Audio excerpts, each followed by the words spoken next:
Hello and welcome students, this is Sana sir. और आज के इस वीडियो में हम लोग स्टार्ट करने वाले हैं अपना new chapter that is national income and related aggregates. तो चलिए लेक्चर को स्टार्ट करते हैं। सबसे पहला टॉपिक है हमारा नेशनल इनकम। देखिए नेशनल इनकम क्या होता है। It is the sum total of factor incomes earned by normal residents of a country during the period of N accounting year. देखिए एक साल में किसी भी कंट्री में जो उसके नॉर्मल रेसिडेंट होते हैं उनके द्वारा अर्न किया गया टोटल फैक्टर इनकम क्या है, ये कहलाता है आपका national income. It includes factor income and income of normal resident of a country. मैं यहाँ समझ सकता हूँ कि आपको कुछ नए टर्म्स देखने को मिल रहे हैं, दैट इज फैक्टर इनकम और इनकम ऑफ नॉर्मल रेसिडेंट। तो ये नॉर्मल रेसिडेंट क्या होते हैं, आइए इसको समझा जाए। देखो फैक्टर इनकम क्या होता है। Factor income are the payment made by the producing units या firms to the household who are also known as the owners of factors of production for the use of their factor services. देखो हम लोगों ने last chapter में पढ़ा था कि house hold sector producer sector के यहाँ क्या करता है, काम करता है और इनको क्या देता है, फैक्टर सर्विसेज।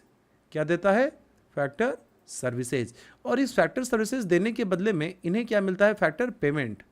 और इसी फैक्टर पेमेंट को हम फैक्टर इनकम भी बोलते हैं। ये पेमेंट क्यों है, क्योंकि प्रोड्यूसर के लिए तो खर्चा है पेमेंट देना, और हाउस होल्ड सेक्टर जिसे रिसीव करता है तो ये क्या कहलाता है, फैक्टर इनकम। और फैक्टर इनकम चार प्रकार के होते हैं, that is rent income, interest income, wages and salary, और लास्ट है प्रॉफिट। तो इसी को हम कहते हैं factor income. Factor income are broadly classified as under compensation of employees, rent, interest and profit. So I hope this is clear to you. तो आइए अब नेक्स्ट टॉपिक की ओर बढ़ते हैं। Next topic is transfer income versus factor income. देखो transfer income क्या होता है।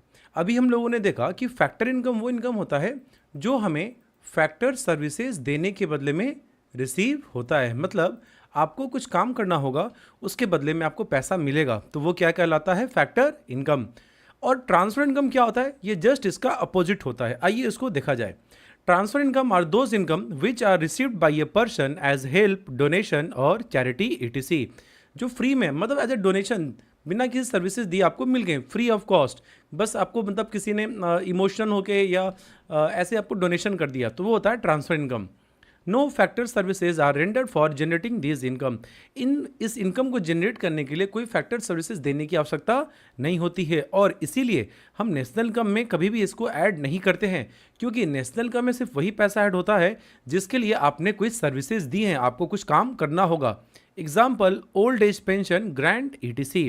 वृद्धा पेंशन जो गवर्नमेंट सीनियर सिटीजन को देती है फ्री ऑफ कॉस्ट, ये नहीं कि उन्होंने काम किए, सर्विसेज किए, गवर्नमेंट की तरफ से चलाए जाने वाले ये schemes. Whereas on the other hand, factor income are received by a person for rendering their factor services. तो फैक्टर सर्विसेज देने के बदले में जो पैसा रिसीव हुआ है वो कहलाता है फैक्टर इनकम। तो फैक्टर सर्विसेज इनके लिए रेंडर होने पड़ते हैं। इस इनकम को जनरेट करने के लिए फैक्टर सर्विसेज आपको प्रोवाइड करने पड़ेंगे, और नेशनल इनकम में कैलकुलेशन के लिए हम इस इनकम को ऐड करते हैं। Example rent, compensation of employees, profit, ETC. I hope this is clear to you. अब हमारा अगला टॉपिक है दैट इज नॉर्मल रेसिडेंट। देखो नॉर्मल रेसिडेंट क्या होता है। देखो नॉर्मल रेसिडेंट उनको बोलते हैं जो किसी देश में, किसी कंट्री में क्या करते हैं, रिजाइड करते हैं। Who orderly resides in the country concern. वो जिस देश से बिलोंग करते हैं उस देश में रहते हैं। जैसे हम इंडियन, हम इंडिया में ही रहते हैं, और हमारा सारा इकोनॉमिक इंटरेस्ट भी इंडिया में ही है। हम यहीं पे, हमारा जन्म यहीं पर हुआ, हम यहीं पे स्कूल कॉलेजेस में पढ़े, हम यहीं पे जॉब भी कर रहे हैं, हम यहीं पे इन्वेस्टमेंट भी कर रहे हैं, तो हमारा सारा इकोनॉमिक इंटरेस्ट हमारे इंडिया कंट्री में लाई कर रहा है, तो हम इंडिया के क्या कहलाएंगे, नॉर्मल रेसिडेंट। और a person residing in a country for a period of 1 year or more is taken as ordinarily residing in that country। और जो आदमी एक साल से ज़्यादा किसी एक देश में रिसाइड करता है उसे हम उस देश का ऑर्डिनरी रेसिडेंट बोलते हैं। द पर्सन मे और may not be citizen of the country. इसका मतलब ये हुआ कि अगर कोई भी आदमी एक साल से ज़्यादा एक देश में, मतलब हमारे कंट्री में रहेगा, तो हम उसे अपने कंट्री का नॉर्मल रेसिडेंट मानेंगे, और उसके द्वारा अर्न किया गया कोई भी इनकम हमारे जीडीपी में, नेशनल इनकम में ऐड होगा। A person is said to have his economic interest in a country when he carry out all his economic activities such as production, consumption और इन्वेस्टमेंट इन दैट कंट्री। तो I hope this topic is clear to you. अब हमारा अगला topic है that is domestic and national income. देखो domestic income और national income ये दो बहुत ही इंपॉर्टेंट टॉपिक है और चैप्टर 4 में भी इनका बहुत इंपॉर्टेंस है, तो इस टॉपिक को बिल्कुल ध्यान से समझिएगा। देखो at macro level the concept of income is used both as a domestic concept and national concept. Domestic income is the sum total of factor income. अब factor income किसे कहते हैं? Compensation of employees, rent, interest and profit generated within the domestic territory of a country, no matter who generates it, that is normal resident or non-resident. जैसे अगर हम imagine करो India में IPL का match हुआ और यहाँ पे दुनिया के अलग अलग देशों से क्रिकेटर आए इंडिया में खेलने के लिए और उन्होंने इंडिया में मैच जीता, ठीक है। तो जब हम इंडिया का जीडीपी, ग्रॉस डोमेस्टिक प्रोडक्ट और ग्रॉस डोमेस्टिक इनकम कैलकुलेट करेंगे तो हम ये नहीं देखते हैं कि ये हमारा रेसिडेंट है या नहीं है, हम वहाँ ये देखते हैं कि वो जो पर्सन है उसने इंडिया के टेरिटरी में पैसा अर्न किया है या नहीं किया है। अगर उसने इंडिया में टेरिटरी में रहकर इनकम अर्न किया है तो उसे हम डोमेस्टिक इनकम में उसे हम ऐड करेंगे, लेकिन नेशनल इनकम में ये नहीं होता है। नेशनल इनकम में जो इंडिया का रेसिडेंट है सिर्फ उसी के पैसे को ऐड किया जाता है। अब हाँ, इस बात से फ़र्क नहीं पड़ता कि वो विद इन टेरिटरी हो या आउटसाइड, इसको आप और ध्यान से समझो। मान के चलो कि मेरी जॉब यूएसए में लग जाती है, ठीक है, मैं यूएसए में रहता हूँ, मैं वहाँ हर साल मैं कम से कम 2-3 महीने के लिए मैं अपने घर आ जाता हूँ, मैं इंडिया आ जाता हूँ, तो मैं तो आउटसाइड द टेरिटरी रह रहा हूँ, मैं तो देश के बाहर रह रहा हूँ, लेकिन मैं कहाँ का रेसिडेंट हूँ? इंडिया का रेसिडेंट हूँ। तो नेशनल इनकम में हमें बस एक ही इंपॉर्टेंट चीज़ देखना होता है कि हमारा रेसिडेंट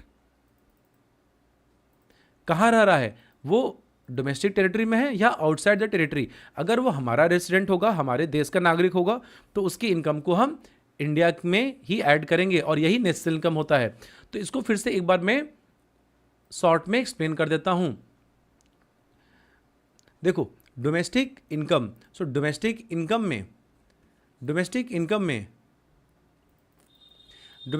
में हम क्या देखते हैं भाई, कंडीशन क्या है आपकी, चाहे रेसिडेंट हो चाहे नॉन रेसिडेंट हो, कंडीशन क्या है, दोनों को डोमेस्टिक टेरिटरी मतलब इंडिया में किसी एक देश के अंदर रहना होगा। Whereas on the other hand national income क्या होता है, नेशनल इनकम में हमारा रेसिडेंट चाहे वो इनसाइड द टेरिटरी हो, चाहे वो देश के अंदर रह रहा हो या हमारे देश के बाहर रह रहा हो, उसकी इनकम को हम ऐड करते हैं। नेशनल इनकम को बोला जाता है एनएनपी और डोमेस्टिक इनकम को बोला जाता है GDP. So I hope now this topic is clear to you. अब आ जाओ डोमेस्टिक टेरिटरी। देखो डोमेस्टिक टेरिटरी क्या होता है, देखो domestic territory is the geographical territory administered by a government within which person, goods and capital circulate freely. जैसे देखो हमारा प्यारा भारत, हम अपने इंडिया में हम कहीं भी मूव कर सकते हैं, एक स्टेट से दूसरे स्टेट जा सकते हैं, हमें कोई पासपोर्ट की जरूरत नहीं होती है। क्यों? क्योंकि हम अपने डोमेस्टिक टेरिटरी में रह रहे हैं। लेकिन जैसे ही हम अगर एक देश से दूसरे देश में जाएंगे, हम इंडिया से अगर हम पाकिस्तान जाएं, इंडिया से हम अगर यूएसए जाएं, इंडिया से हम अगर बांग्लादेश जाएं, तो हमें क्या करना पड़ेगा, हमें पासपोर्ट की आवश्यकता होगी, क्योंकि हमारा टेरिटरी नहीं है, हमें वहाँ परमिशन लेने पड़ेंगे। लेकिन इंडिया में हमें तो ऐसा करने की जरूरत नहीं पड़ता है, तो इसी को ही डोमेस्टिक टेरिटरी कहा जाता है। बट इसमें कुछ एक्सेप्शन होते हैं, क्या, आइए उसको देखा जाए। Note, do we have this freedom of circulation in the embassies of foreign country located India? No. Do we have this freedom of circulation in the Indian embassies located abroad? Yes. अब देखो, thus foreign embassies are not part of domestic territory, whereas Indian embassies located abroad are part of domestic territory. ये बहुत ही important topic है, इसको ध्यान से देखना। आप लोगों को पता होगा कि एम्बेसीज होते हैं जैसे जिसमें दूसरे देशों के रिप्रेजेंटेटिव हमारे देश में आके रहते हैं। तो मान के चलो कि हमारा इंडिया, ये सपोज इंडिया की टेरिटरी है, यहाँ पे यूएसए का एम्बेसी है। ये यूएसए का एम्बेसी हालांकि ये इंडिया में है, लेकिन इसे हम डोमेस्टिक टेरिटरी में कंसीडर नहीं करेंगे। और यूएसए में जो इंडिया का एम्बेसी है, हालांकि वो इंडिया के बाहर है, लेकिन वो यूएसए में होके भी वो डोमेस्टिक टेरिटरी का हिस्सा माना जाता है। इसीलिए thus foreign embassies are not part of domestic territory, whereas Indian embassy located abroad are part of domestic territory. और इसका मतलब कि उस एम्बेसी में जो लोग काम कर रहे होंगे उनका भी पैसा कहाँ ऐड होगा, इंडिया के नेशनल इनकम में ऐड होगा। So I hope this topic is clear to you. अब हमारा अगला टॉपिक आता है conversion of domestic income into national income. देखो मैंने अभी आपको पहले भी बताया था डोमेस्टिक इनकम को क्या बोला जाता है। डोमेस्टिक इनकम को जीडीपी बोला जाता है और नेशनल इनकम को एनएनपी बोला जाता है। और डोमेस्टिक इनकम और नेशनल इनकम में एक मेजर डिफरेंस है। डोमेस्टिक इनकम में हम जो पर्सन हमारे टेरिटरी में नहीं रह रहा है, जो अब्रॉड में रह रहे हैं, उनके पैसे को ऐड नहीं करते हैं। तो यहाँ पे इस बात को बिल्कुल ध्यान से समझना। और नेशनल इनकम में हमारा रेसिडेंट चाहे हमारे टेरिटरी में हो चाहे आउटसाइड द टेरिटरी हो, उसके पैसे को हम ऐड करते हैं। इसलिए जो फॉर्मूला होता है कि नेशनल इनकम निकालने के लिए हम डोमेस्टिक इनकम में net factor income from abroad को ऐड करते हैं। और ये net factor income from abroad क्या होता है? देखो, net factor income from abroad is equal to factor income earn by our resident from the rest of the world minus factor income earn by non resident in our domestic territory. देखो, जो हमारे resident बाहर से पैसा India में भेज रहे हैं, उस पैसे को तो ऐड करना होगा, और जो नॉन रेसिडेंट हमारे टेरिटरी में रह रहा था, उसके पैसे को हमें माइनस करना होगा। तो इसीलिए डोमेस्टिक इनकम में हम इन चीज़ों को ऐड कर देते हैं। इसको बोलाएगा factor income from abroad minus factor income by, और यहाँ पे क्या क्या इंपॉर्टेंट है? रेसिडेंट। रेसिडेंट के पैसे को ऐड करना है क्योंकि हम नेशनल इनकम निकाल रहे हैं। और factor income from non resident in our territory. ठीक है, तो इससे हमारा क्या निकल के आएगा? National income. तो I hope this is clear. तो एक बार फिर से इसको रिपीट करते हैं। नेशनल इनकम का मतलब क्या हो गया? वन एंड ओनली रेसिडेंट का इनकम चाहिए हमें। अब ये रेसिडेंट हमारे टेरिटरी में रह रहा हो या आउटसाइड द टेरिटरी, ठीक है, आउटसाइड द टेरिटरी। और इसमें एक चीज़ और इम्पॉर्टेंट बात है, तो कन्वर्शन जब हम करते हैं तो हमें डोमेस्टिक इनकम से या नेशनल इनकम से कन्वर्शन करना होता है। तो डोमेस्टिक इनकम में तो जो आउटसाइड टेरिटरी था उसके पैसे को तो हम माइनस कर दिए हुए हैं, क्योंकि डोमेस्टिक इनकम क्या कहता है कि जो रेसिडेंट इंडिया में रहेगा, जो पर्सन, चाहे वो रेसिडेंट हो चाहे नॉन रेसिडेंट हो, सिर्फ उसी के पैसे को ऐड करेंगे। तो कन्वर्शन करने के लिए हम फिर डोमेस्टिक इनकम में अब्रॉड वाले पैसे को, रेसिडेंट का पैसा जो अब्रॉड से आया उसे ऐड कर देंगे, और जो नॉन रेसिडेंट हमारे डोमेस्टिक टेरिटरी में रह रहा था उसके पैसे को माइनस कर देंगे। So now I think you have finally understood it and let us move to the next topic. Now domestic income versus national income. ध्यान से देखिएगा इसे। Domestic income is the sum total of factor income generated within the domestic territory of a country no matter who generate this income. मैंने जैसे पहले भी आपको बताया था, डोमेस्टिक इनकम में भाई कंडीशन है कि भाई तुम भारत के अंदर हो। अब भारत के अंदर चाहे भारत का रेसिडेंट हो या नॉन रेसिडेंट हो, दोनों के पैसे को ऐड किया जाता है। वेयर एज नेशनल इनकम में तो only resident, only national, Bharat का ही नागरिक, चाहे वो विद इन टेरिटरी हो या आउटसाइड टेरिटरी हो, दोनों को ऐड करेंगे। Clear? Domestic income does not includes net factor income from abroad. इसमें अब्रॉड के पैसे को माइनस नहीं करेंगे। क्यों नहीं करेंगे? क्योंकि भाई टेरिटरी में तो था ही नहीं, और डोमेस्टिक इनकम में सिर्फ टेरिटरी की इनकम को इंक्लूड करते हैं, इसलिए एनएफआईए को माइनस किया जाता है और नेशनल इनकम में एनएफआईए के पैसे को ऐड किया जाता है।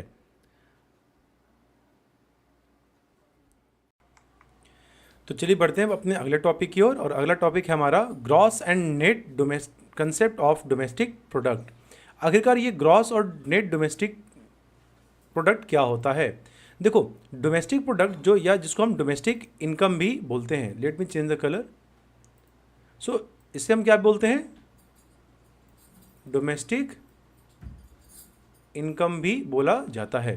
तो डोमेस्टिक प्रोडक्ट, जब हम जीडीपी की बात करते हैं, जब हम डोमेस्टिक प्रोडक्ट जीडीपी बोलते हैं या एनडीपी बोलते हैं, तो ये सब डोमेस्टिक प्रोडक्ट के ही पार्ट होते हैं। तो डोमेस्टिक प्रोडक्ट दो पार्ट में होता है, एक है हमारा ग्रॉस डोमेस्टिक प्रोडक्ट और दूसरा है हमारा नेट डोमेस्टिक प्रोडक्ट। अब ग्रॉस और नेट के नाम में क्या अंतर है? तो सबसे इंपॉर्टेंट डिफरेंस है डेप्रिसिएशन का। देखो, ग्रॉस में हम क्या करते हैं, हम सिंपली सम टोटल ऐड कर देते हैं। हम ग्रॉस मतलब इंक्लूडिंग एवरीथिंग, हम उसमें से कोई चीज़ को एक्सक्लूड नहीं करते हैं, लेकिन जैसे ही हम उसमें से डिप्रिशिएशन को माइनस कर देते हैं, हमारी कौन सी वैल्यू आ जाती है? नेट। तो जो हमारा जीडीपी है और जो हमारा एनडीपी है, उनमें सिर्फ और सिर्फ डिफरेंस होता है किसका? डिप्रिशिएशन का। इसका मतलब ये हुआ कि जब हम ग्रॉस की वैल्यू में से डिप्रिशिएशन को माइनस करेंगे तो हमारी कौन सी वैल्यू आ जाएगी? एनडीपी की वैल्यू आ जाएगी। और डिप्रिशिएशन को हम क्या बोलते हैं? Consumption of fixed capital. ये मैंने आपको अपने प्रीवियस लेक्चर में भी एक्सप्लेन किया है। तो देखो, जीडीपी में से जब हम डिप्रिशिएशन को माइनस करेंगे तो हमारी कौन सी वैल्यू आ जाएगी? एनडीपी। जब हम एनडीपी में डिप्रिशिएशन को जोड़ेंगे, देखो जब ग्रॉस में से डिप्रिशिएशन को माइनस किया था तो हमारी नेट वैल्यू आ गई थी, और जब हम नेट में डिप्रिशिएशन को ऐड करेंगे तो हमारी कौन सी वैल्यू आ जाएगी? जीडीपी। उसी तरीके से अगर हमें जीएनपी दिया हो, जीएनपी का फुल फॉर्म होता है ग्रॉस नेशनल प्रोडक्ट। तो यहाँ पे डी मतलब डोमेस्टिक और एन मतलब आप लिख सकते हो नेशनल, ग्रॉस नेशनल प्रोडक्ट। तो जब हम जीएनपी में से डिप्रिशिएशन को माइनस करेंगे तो हमारी कौन सी वैल्यू आएगी? एनएनपी। और जब हम एनएनपी में डिप्रिशिएशन को जोड़ेंगे तो हमारी कौन सी वैल्यू आ जाएगी? जीएनपी। अब हम अगले टॉपिक की ओर बढ़ते हैं, that is domestic product at market price and eight factor cost. ये काफ़ी इंपॉर्टेंट है, इसलिए इसको ध्यान से सुनिएगा। देखो, अभी हमने देखा डोमेस्टिक प्रोडक्ट दो टाइप के होते हैं, जीडीपी और एनडीपी। अब ये मार्केट प्राइस और एट कॉस्ट क्या होता है, फैक्टर कॉस्ट क्या होता है, आपको मैं पहले सिंपल एग्जांपल दूंगा, आप उसको समझने की कोशिश करना, तब आपको ये टेक्निकल कंसेप्ट समझ में आ जाएगा। देखो, जब हम मार्केट में कोई भी सामान खरीदने जाते हैं तब हमें उस पर टैक्स देना पड़ता है या नहीं देना पड़ता है? बिल्कुल पे करना पड़ता है। आप उसी तरीके से देखो, अगर कोई सेलर है, वो अगर कोई सामान को सेल कर रहा है तो गवर्नमेंट उससे जीएसटी टैक्स कलेक्ट करेगी, बिल्कुल करेगी, उसे टैक्स पे करना होगा। और कई बार गवर्नमेंट क्या करती है, उन्हें सब्सिडी भी ऑफर करती है। सब्सिडी एक तरीके का प्राइस में रिलीफ होता है, गवर्नमेंट की तरफ से सब्सिडी दिया जाता है। जैसे फार्मर्स को फार्मिंग करने के लिए जो इलेक्ट्रिसिटी हो गई, जो डीजल हो गए, उस पर गवर्नमेंट सब्सिडी देती है। सब्सिडी क्या करता है? कॉस्ट को, किसी चीज़ की कीमत को वो रिड्यूस करता है, और जीएसटी टैक्स क्या करता है? कॉस्ट को इंक्रीज करता है। तो ये मोटा मोटी कंसेप्ट है। आइए इसको डिटेल में देखते हैं। There is no difference between domestic product at market price and domestic product at factor cost in case of two sector economy. देखो, टू सेक्टर इकोनॉमी होता है, उसमें सिर्फ दो ही सेक्टर होते हैं, एक हाउस होल्ड सेक्टर और एक प्रोड्यूसर सेक्टर। आपको पता होना चाहिए, टैक्स कलेक्ट करने के लिए गवर्नमेंट का होना जरूरी है, और गवर्नमेंट हमारा थर्ड सेक्टर है। तो अगर इकोनॉमी टू सेक्टर इकोनॉमी है तो वहां पे टैक्स तो होगा ही नहीं, तो मार्केट प्राइस और फैक्टर कॉस्ट में डिफरेंस नहीं होगा। तो ये डिफरेंस वहां आता है जहां पे गवर्नमेंट सेक्टर आता है, जहां से 3 सेक्टर और 4 सेक्टर चालू हो जाता है। ठीक है। सो देखो, जब हम domestic product at market price हमें पता करना होता है। देखो, मार्केट में हम जाएंगे तो हमें क्या करना पड़ेगा? हमें टैक्स अपने गुड्स के प्राइसेस पे चार्ज करने होंगे। जैसा मैंने अभी आपको बताया था कि कोई सेलर अगर कोई सामान, कोई प्रोड्यूसर है, कोई अपना सामान बना कर मार्केट में सेल करने की कोशिश कर रहा है, तो अगर उसने सामान बनाया 10 रुपये के, तो गवर्नमेंट उससे 5 रुपया जीएसटी कलेक्ट करेगी, 5 रुपया टैक्स उसे पे करने पड़ेंगे। तो इससे क्या हुआ? ये 10 रुपया हमारे लिए क्या है? ये कॉस्ट है। ये 5 रुपया हमारे लिए क्या हो गया? टैक्स हो गया। ठीक है। गवर्नमेंट ने उसे अगर कोई सब्सिडी दिया, उसकी बिजली बिल में छूट कर दिया, उसे डीजल पेट्रोल प्रोडक्ट में उसे रिबेट दे दिया, सपोज 2 रुपया, तो ये सब्सिडी क्या हो गया? माइनस हो गया। तो यही कंसेप्ट है बस इसमें। तो देखो, domestic product at market price में से जब हम नेट इनडायरेक्ट टैक्स को घटा देते हैं तो हमारा क्या निकल कर आता है? Domestic product at factor cost. क्या आता है यहाँ पे? अब देखो, कॉस्ट निकल के आता है। अब यहाँ पे आप बोलोगे सर नेट इनडायरेक्ट टैक्स क्या हुआ? देखो, नेट इनडायरेक्ट टैक्स क्या होता है? नाम में क्या है? नेट। नेट का मतलब हमेशा होता है कुछ सब्ट्रैक्शन हो रहा होगा। तो नेट इनडायरेक्ट टैक्स का मतलब होता है इनडायरेक्ट टैक्स में से अगर हम सब्सिडी को माइनस कर देते हैं तब हमारा नेट इनडायरेक्ट टैक्स की वैल्यू आती है। अब आप इसको थोड़ा सा और डिटेल में समझो। देखो, यहाँ पे आप इमेजिन करो, अभी मैंने आपको बताया ये 10 रुपया हमारा क्या था? कॉस्ट था। एक कोई सामान हम मैन्युफैक्चर कर रहे हैं, उसका कॉस्ट ऑफ मैन्युफैक्चरिंग हमें 10 रुपया देने पड़ रहे हैं। इसमें मुझे गवर्नमेंट ने मुझसे बोला कि आप टैक्स मुझे ला के दो, आप मुझे टैक्स जीएसटी दो। तो मैं क्या करूंगा? मैं टैक्स तो अपने पॉकेट से दूंगा नहीं, मैं उसे क्या करूंगा? अपने सेलिंग प्राइस में ऐड कर दूंगा, अपने कॉस्ट प्राइस में टैक्स को ऐड कर दूंगा और कस्टमर से रिकवर करूंगा। गवर्नमेंट ने मुझे कोई सब्सिडी दिया तो मैं उससे हमारी कॉस्ट क्या हो जाएगी? सब्ट्रैक्ट हो जाएगी। ठीक है। तो आप यहाँ देख रहे हो 5 रुपये में से 2 रुपये घटे हैं, तो इन्हीं को हम बोलते हैं इनडायरेक्ट टैक्स। और ये 10 रुपये हमारा क्या था? कॉस्ट। तो मैं यहाँ पे ये लिख सकता हूँ, कॉस्ट में जब हमने नेट इनडायरेक्ट टैक्स ऐड किया, देखो इनडायरेक्ट टैक्स को बोलो या नेट इनडायरेक्ट टैक्स, बेटर आप नेट इनडायरेक्ट टैक्स ही बोलना। तो जैसे ही मैं इसमें कॉस्ट में नेट इनडायरेक्ट टैक्स को ऐड कर दिया तो हमारी कौन सी वैल्यू आ गई, मार्केट प्राइस। और उसी तरीके से जब हम इसको इधर ट्रांसफर कर देंगे मार्केट प्राइस में से, जब हम नेट इनडायरेक्ट टैक्स को माइनस कर देंगे तो हमारी कौन सी वैल्यू आ जाती है, फैक्टर कॉस्ट। तो यहां पे यही बात बताया जा रहा है, ठीक है। देखो जब हम मार्केट प्राइस में से नेट इनडायरेक्ट टैक्स को माइनस कर देंगे तो हमारा national product at factor cost, यहां फैक्टर कॉस्ट नहीं लिखा हुआ है, आप इसे लिख लेना यहां पे, ठीक है। ये हमारा क्या आ जाएगा, national product at factor cost.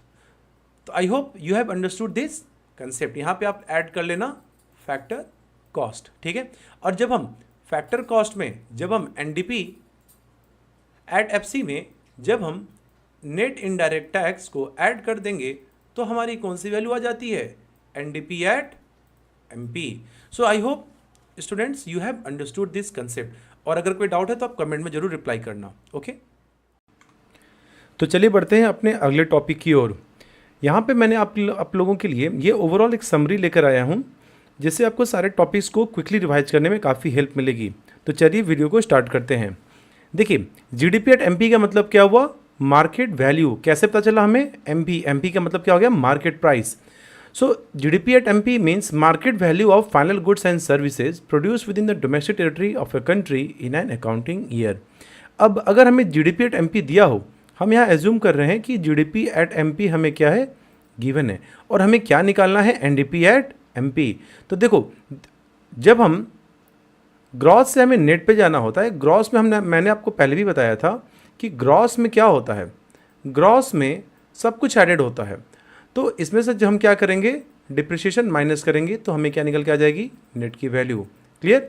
तो और आप दूसरा ट्रिक ये भी यूज कर सकते हो। देखो यहाँ पे एन और एन का डिफरेंस है, यस और नो, आपको यहाँ दिख रहा होगा। देखो जीडीपी एट एमपी और एनडीपी एट एमपी में क्या क्या चीज़ें कॉमन है, क्या चीज़ें डिफरेंट हैं।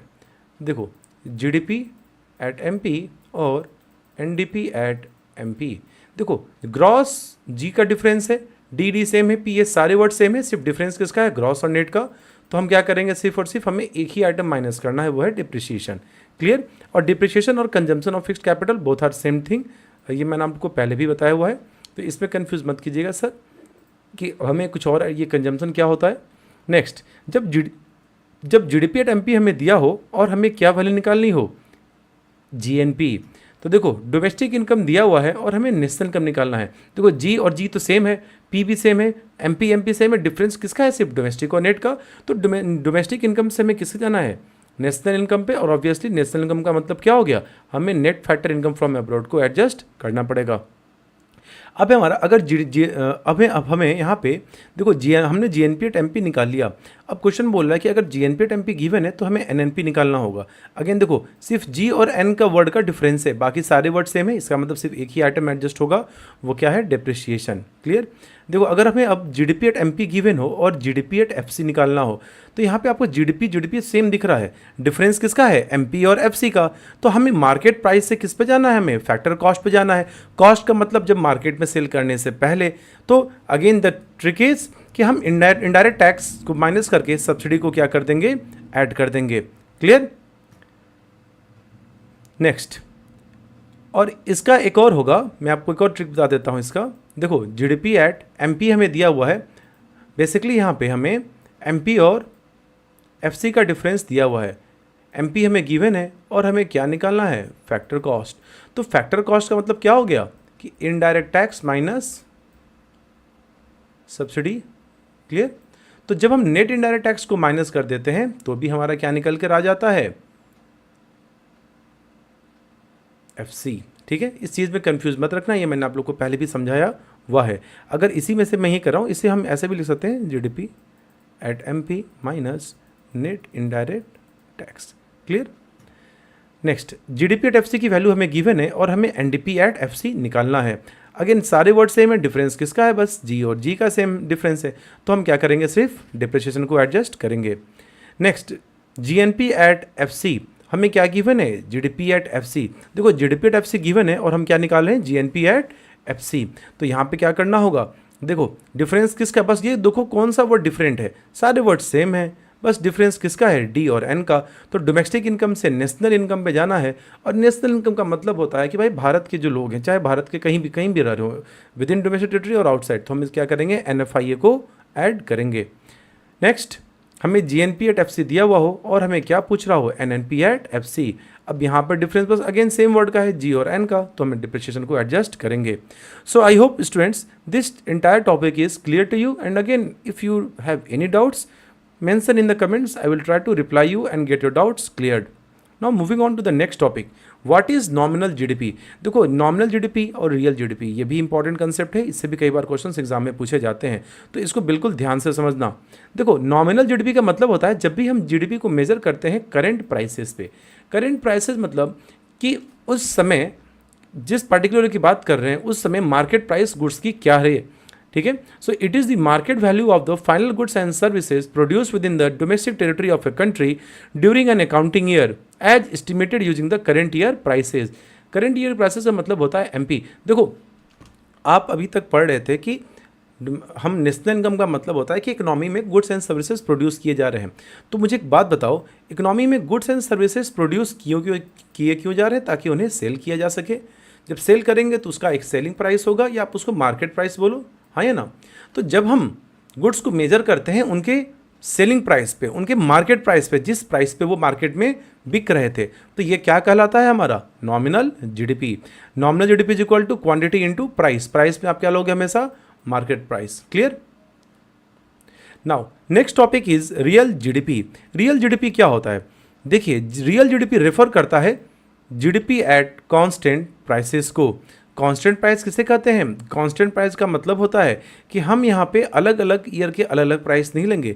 मान के चलो हम 2011 का डेटा ले रहे हैं, तो 2011 में 2012 में अगर हम मल्टीपल ईयर्स का डेटा हम GDP को कैलकुलेट करना चाह रहे हैं, तो जब हम रियल GDP के मेथड से इस क्वेश्चन को सॉल्व करेंगे तो हम यहाँ पे हर साल के अलग अलग मार्केट प्राइस को नहीं लेंगे, बल्कि एक बेस ईयर के प्राइस को फिक्स कर लिया जाएगा। मतलब मान के चलो अगर 2011 में गुड्स के प्राइसेस 5 रुपये ही थे, तो 2012-13 हर साल में हम क्या करेंगे, 5 रुपया रखेंगे। इसे कहते हैं कांस्टेंट, मतलब प्राइस कांस्टेंट है, यहाँ हर साल प्राइस को चेंज नहीं किया जाता है।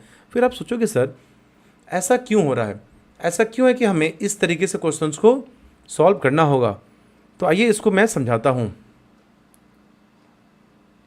देखो यहाँ पे एक एग्जाम्पल दिया हुआ है, यहाँ पे आप देख सकते हो गुड्स की प्राइसेस हैं वो हर साल क्या हो रहे हैं, चेंज हो रहे हैं। तो ऑब्वियसली आप समझ गए होंगे यहाँ पे नॉमिनल GDP की बात की जा रही है। अब यहाँ पे देखिए 2011-12 में ये 3 चीज़ों का प्रोडक्शन हुआ और उनकी क्वांटिटी यहाँ गिवन है। तो मान के चलो कि अगर हम किसी साल का डेटा का 2 साल के अलग अलग ईयर के डेटा को जब हम कंपेयर कर रहे हैं, और हमें यहाँ देखना है कि हमारे GDP में क्या प्रोग्रेस हुआ है, हमारी इकोनॉमी ग्रो की है नहीं की है। तो यहाँ पे हमने एक मेथड में हमने क्या लिया, हमने प्राइसेस को क्या रखा, डिफरेंट रखा। मतलब जिस साल जिस गुड्स की प्राइसेस थी और आउटपुट को हमने क्या रखा, सेम रखा। तो आप यहाँ देखोगे कि 2011-12 में 5,000 था और यहाँ पे कितना हो गया, 30,000। तो आप यहाँ देखोगे कि यहाँ पे आउटपुट तो सेम है बट प्राइसेस डिफरेंट है। तो प्राइसेस के डिफरेंट होने की वजह से हमारा GDP क्या हो गया, 2019-20 में GDP की वैल्यू हमारी क्या थी, ज़्यादा आ गई।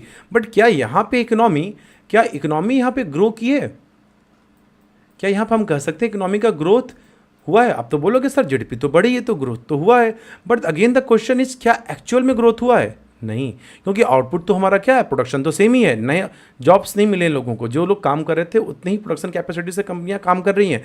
तो यहाँ एक्चुअल ग्रोथ हुआ है, नहीं ग्रोथ हुआ है। But on the other hand आप यहाँ पे देखोगे हमने प्राइस को क्या किया, कांस्टेंट कर दिया, और हमने आउटपुट को चेंज किया। अब यहाँ पे GDP ज़्यादा आ रही है बट यहाँ पे प्राइसेस को हमने क्या किया हुआ है, सेम रखा हुआ है, इसे कांस्टेंट रखा हुआ है। तो ये क्या कहलाता है, रियल GDP। अब यहाँ पे जब GDP इंक्रीज हुआ तो GDP इंक्रीज क्यों किया है, क्योंकि इंक्रीज हुआ है प्रोडक्शन में, प्रोडक्शन कैपेसिटी में। आउटपुट क्या हुआ हमारा, बढ़ा है। आउटपुट बढ़ा होगा तो क्या होगा भाई, जॉब्स मिले होंगे लोगों को, यस और नो, कम गवर्नमेंट को टैक्स मिले होंगे, यस और नो, लोगों की इनकम बढ़ी होगी। तो ये होता है रियल GDP। और इसीलिए most of the time GDP के कैलकुलेशन में the most preferred method is real GDP. Maximum countries use real GDP to calculate the GDP growth. ठीक है, तो इस बात को याद रखिएगा कि रियल और नॉमिनल में से कंट्रीज किस पे प्रेफर करती हैं, रियल जीडीपी को। I hope this topic is clear to you. तो चलो अब अगला टॉपिक है हमारा GDP at current price versus GDP at constant price. तो पहली बात, इसे नॉमिनल जीडीपी बोला जाता है। ठीक है, इस सीबीएसई में एक ही क्वेश्चन को अलग अलग तरीके से पूछा जाता है। ठीक है, और इसे क्या बोला जाता है, रियल जीडीपी। तो देखो जीडीपी एट करंट प्राइसेस का मतलब क्या हो गया, करंट ईयर की प्राइसेस, जो उस साल की प्राइसेस हैं। तो it is the market value of final goods and services produced within their domestic territory of a country during an accounting year as estimated at current year prices. और GDP at constant price का मतलब होता है कि भाई base year के price, हमने एक बेस ईयर के प्राइस को डिसाइड कर लिया। मतलब सपोज अगर हम 2011 से डेटा को कंपेयर कर रहे हैं 2024 के, तो 2011 में जो भी गुड्स के प्राइसेस रहेंगे हम उसे मान के देखेंगे कि आउटपुट में चेंज हो रहा है कि नहीं हो रहा है। क्लियर। अब देखो जीडीपी एट करंट प्राइस में तो जीडीपी तो मार्केट प्राइस बढ़ने की वजह से भी बढ़ सकती है, भले वहाँ पे नए गुड्स एंड सर्विसेज प्रोड्यूस नहीं हुए हों, भले आउटपुट का प्रोडक्शन सेम ही रहा हो, लेकिन चूंकि प्राइस बढ़ गया इस वजह से हमारा आउटपुट बढ़ गया। लेकिन कांस्टेंट प्राइस में जीडीपी तभी बढ़ेगी जब इकोनॉमी में क्या होगा, प्रोडक्शन कैपेसिटी बढ़ेगी। यस और नो, जब आउटपुट बढ़ेगा प्रोडक्शन बढ़ेगा। It is also known as nominal GDP, it is also known as real GDP. हम जब लोगों की वेलफेयर को मेजर करेंगे, वेलफेयर मतलब देखो जब जॉब्स बढ़ेंगे, लोगों को जॉब्स मिलेगा, लोगों की सैलरीज बढ़ेगी, एम्प्लॉयमेंट क्रिएट होगा, नए नए गुड्स एंड सर्विसेज होंगे, मार्केट में कंपटीशन बढ़ेगा, तो इससे क्या होता है, लोगों का वेलफेयर होता है। तो नॉमिनल जीडीपी में चूंकि बिना आउटपुट के बढ़े भी जीडीपी बढ़ सकता है, इससे हमें वेलफेयर नहीं पता चलता है लोगों का। वेयर एज कांस्टेंट प्राइसेस में अगर जीडीपी बढ़ता है इसका मतलब वहाँ पे प्रोडक्शन बढ़ा होगा, वहाँ लोगों को जॉब्स मिले होंगे, एम्प्लॉयमेंट अपॉर्चुनिटीज़ मिली होंगी, इसलिए ये लोगों के वेलफेयर, ये मतलब जीडीपी ग्रोथ को तो मेजर करता ही करता है, लेकिन साथ में क्या करता है, वेलफेयर भी लोगों का मेजर करता है। So I hope this topic is clear to you. So moving on to the next topic, that is कि हम नॉमिनल जीडीपी से रियल जीडीपी में कैसे जाएं और वापस वाइस वर्सा कैसे करेंगे। ठीक है, तो देखो नॉमिनल जीडीपी जब भी हम निकालते हैं तो उसका फॉर्मूला होता है real GDP into price index upon 100। ये क्वेश्चंस में आपको वैल्यू दिया रहेगा। और जब आप इसी को जब रियल जीडीपी को जब निकालना होगा तो आप क्या करोगे, जीडीपी एट करंट प्राइसेस और nominal GDP into 100 divided by price index. ठीक है, तो ये टॉपिक आप याद रखना, ये क्वेश्चंस भी पूछे जाते हैं। ठीक है, अब अगला टॉपिक है हमारा दैट इज जीडीपी डिफ्लेटर। अब जीडीपी डिफ्लेटर क्या होता है, जब हम करंट प्राइसेस और कांस्टेंट प्राइसेस का रेशियो निकालते हैं तो ये हमें क्या बताता है, ये हमें बताता है कि मार्केट में प्राइस लेवल का क्या कोई चेंज हुआ है या नहीं हुआ है। इस चीज़ को मेजर करने के लिए, मतलब ये इन्फ्लेशन को मेजर करने में भी हेल्प करता है। तो ये एक मार्क में क्वेश्चन आता है कि GDP deflator is the measure of inflation also. ठीक है, तो ये फॉर्मूलाज आप इसे बिल्कुल याद कर लेना। अब next topic is GDP and welfare. देखो नॉर्मली क्या होता है कि जब भी जीडीपी बढ़ती है तो लोगों का वेलफेयर बढ़ता है, ये हमने अभी ऊपर में भी देखा। लेकिन कुछ ऐसे कंडीशंस होते हैं जहाँ पे अगर जीडीपी बढ़ भी जाएगा तो वहाँ वेलफेयर का साइन नहीं होता है। ठीक है, अब वैसा ये किस केस में होता है, आइए इसको देखा जाए। सबसे पहला है डिस्ट्रीब्यूशन ऑफ इनकम। अगर जैसे अभी आप देखो, अभी अंबानी की बेटे की शादी हुई है, अब उसमें उन्होंने 5,000 करोड़ रुपए खर्च किए हैं। क्लियर। अब अंबानी का वेल्थ अगर बढ़ता है, अगर अंबानी ने काफ़ी ज़्यादा पैसा कमाया, तो अब मैं एक और डेटा बताता हूँ कि अंबानीज हैव अराउंड 10%, जो उनके पास टोटल पैसा है वो भारत के 10% जीडीपी का है, और ये उन 2 से 2% में लोगों में आते हैं जिनके पास देश का 90% से ज़्यादा वेल्थ होता है। तो देखो अगर इस केस में अगर इन लोगों के वेल्थ में इंक्रीमेंट होता है तो ओवरऑल इंडिया के इनकम में जीडीपी में इंक्रीज देखा जाता है। बट क्या इसका मतलब समाज के हर वर्ग का उतना ही ग्रोथ हो गया है? नहीं। तो यही बात यहाँ कही जा रही है कि अगर किसी इकोनॉमी में इनकम का डिस्ट्रीब्यूशन अगर अनइक्वल है, बराबर नहीं है, जहाँ पे गरीब और अमीर के बीच में बहुत बड़ा अंतर है, बहुत बड़ा गैप है, तो वहाँ पे किसी एक अमीर का अगर वेल्थ इंक्रीज हुआ तो उससे सारे लोगों का इनकम वेल्थ को इंक्रीज को नहीं माना जाएगा। ठीक है, सो अगर distribution of income is uneven then an increase in the GDP will not be a sign of welfare of the people. Next is composition of GDP. देखो अब जीडीपी में आपका आउटपुट बढ़ा है, आपका प्रोडक्शन बढ़ा, लेकिन आप कैसे गुड्स बना आपका, जैसे अगर प्रोड्यूसर गुड्स बना या कंज्यूमर गुड्स के प्रोडक्शन में बढ़ा। तो ये बात यही कही जा रही है कि देखो जीडीपी में कई बार क्या होता है कि जीडीपी बढ़ा तो आखिरकार कैसे गुड्स की प्रोडक्शन की वजह से बढ़ा। अगर देखो डिफेंस गुड्स अगर हथियार ज़्यादा हम लोगों ने प्रोडक्शन किया तो उससे तो लोगों का वेलफेयर तो होने वाला नहीं है। तो जब हम जीडीपी में जब हम इंक्रीमेंट की बात देखते हैं तो वहाँ ये भी देखना जरूरी होता है कि भाई किस तरीके के गुड्स के प्रोडक्शन ज़्यादा हुए हैं। अगर कंज्यूमर ओरिएंटेड गुड्स ज़्यादा प्रोड्यूस हुए तो that is a sign of welfare, और अगर कंज्यूमर ओरिएंटेड गुड्स नहीं प्रोड्यूस हुए तो that is not a sign of welfare. तीसरा, नॉन मॉनेटरी एक्सचेंज। ये तो आप जानते होंगे कि इकोनॉमी में हम नॉन मॉनेटरी चीज़ों का कोई कंसिडरेशन नहीं लेते हैं, उनकी कोई इंपॉर्टेंस नहीं होती है। आप समाज सेवा कर रहे हो, आप लोगों की भलाई कर रहे हो, तो उससे कोई इकोनॉमी में तो ट्रांजैक्शन, ट्रेडिंग गुड्स और trade off goods and services तो नहीं हो रहा है, तो उसको जीडीपी में कंसिडर नहीं किया जाता है। चौथा, एक्सटर्नलिटीज़। देखो, एक्सटर्नलिटीज़ एक वीवीआई टॉपिक है, ये एक वीवीआई टॉपिक है। ये कई बार सिर्फ यही क्वेश्चन 3 मार्क्स में एग्जाम में पूछा गया हुआ है, तो इसको बिल्कुल ध्यान से पढ़ना। देखो, एक्सटर्नलिटीज़ क्या होता है कि किसी भी इकोनॉमिक एक्टिविटी का जो एक गुड इम्पैक्ट हो और निगेटिव इम्पैक्ट हो, और उसके लिए हमें कोई प्राइस पे नहीं करनी पड़े, तो ये क्या कहलाता है? एक्सटर्नलिटीज़। और एक्सटर्नलिटीज़ हमारे 2 तरीके के होते हैं। एक होता है पॉजिटिव एक्सटर्नलिटीज़, मतलब जहाँ पे कोई पॉजिटिव इम्पैक्ट हुआ लेकिन हमें उसके लिए कोई कीमत चुकानी नहीं पड़ रही है, और एक होता है नेगेटिव एक्सटर्नलिटीज़। तो देखो, positive externalities when there is welfare on the account of some positive work done in the society but we don't have to pay the price for it. जैसे गवर्नमेंट ने हमारे लिए पार्क्स बनाए free of cost, हम जाते हैं, टहलते हैं, हमें कोई पैसे देने की जरूरत पड़ती है नहीं, तो ये कैसे एक्सटर्नलिटीज़ है? Positive externalities. और नेगेटिव एक्सटर्नलिटीज़, जैसे देखो फार्मर्स को, देखो फार्मर्स क्रॉप ग्रो करते हैं, सेल करते हैं, तो इकोनॉमिक एक्टिविटी हो रही है, बिल्कुल हो रही है। लेकिन जब वो क्रॉप्स बर्न करते हैं तो उससे जो पराली, जो धुआं होता है, उससे पॉल्यूशन होता है, बट क्या इसके लिए उन्हें कोई प्राइस पे करनी पड़ती है? क्या कोई फाइन पे करना पड़ता है? क्या कोई पेनाल्टी पे करनी पड़ती है? नहीं। तो ये क्या कहलाता है? Negative externalities. So I hope students this topic is clear to you, और इसी के साथ हमारा ये chapter national income and related aggregates भी समाप्त होता है। और आई होप आप लोगों को सारी चीज़ें अच्छे से समझ में आई होंगी। And I again will repeat कि अगर कोई भी डाउट्स है आपको तो मेरे से आप कमेंट सेक्शन में ज़रूर रिप्लाई करना, मैं कमेंट सेक्शन में आपके डाउट्स को क्लियर करने की कोशिश करूँगा। तो चलो स्टूडेंट्स, मिलते हैं अगले वीडियो में, तब तक bye bye, take care, may God bless you.